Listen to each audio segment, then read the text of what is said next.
পুরুষত্ব মানে শুধু শক্তি নয়, এটা এক গভীর দায়িত্ব। পুরুষের জীবনের সেরা উক্তি শুনুন আজকের এই ভিডিওতে। জানুন সত্যিকারের পুরুষ হওয়ার অর্থ কী। পুরুষদের জন্য এমন কিছু কথা যা বদলে দিতে পারে আপনার জীবন। পুরুষের অনুপ্রেরণার গল্প আজকের ভিডিওতে আমি শোনাবো।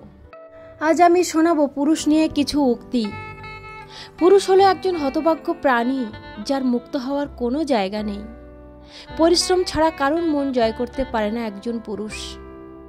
তার পরিবারের সবাই তার পকেটের দিকেই তাকিয়ে।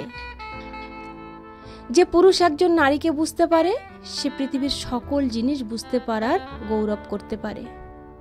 অস্কার ওয়াইল্ড বলেছেন, যখন কোনো পুরুষ কোনো নারীকে ভালোবাসে, তখন সে তার জন্য সব কিছু করতে পারে, কেবল তাকে ভালোবেসে যেতে পারে না। বাবা হলেন একজন পুরুষ। এটি একটি বাড়ির ছাদ, যে নিজে পুড়ে সন্তানদের ছায়া দেয়, কিন্তু মুখ ফুটে সন্তানদের কিছু বলে না। বিবাহিত পুরুষের চেয়ে অবিবাহিত পুরুষের মুখে নারীর শরীরের গল্প বেশি শোনা যায়। একজন পুরুষ সর্বদা অর্থ উপার্জনের ধান্দায় থাকে, আর একজন মহিলা কেবল তার দেহ গঠন নিয়েই ব্যস্ত। পুরুষের দেহ বড় বিশ্বাসঘাতক। নারী দেহের তাপ এরা সইতে পারে না, ঘিয়ের মতো গলে যায়। পুরুষ মানুষ সবসময় চায় তার পরিবারের সবাইকে সুখে শান্তিতে রাখতে, কিন্তু সবাই পারে না। কেউ পারে, আবার কেউ ব্যর্থ।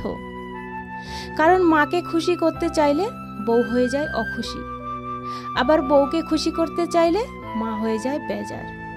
এই জন্য একজন পুরুষের মনে কোনো শান্তি নেই। একজন পুরুষ তার মা এবং বউকে একসঙ্গে কখনোই খুশি করতে পারে না।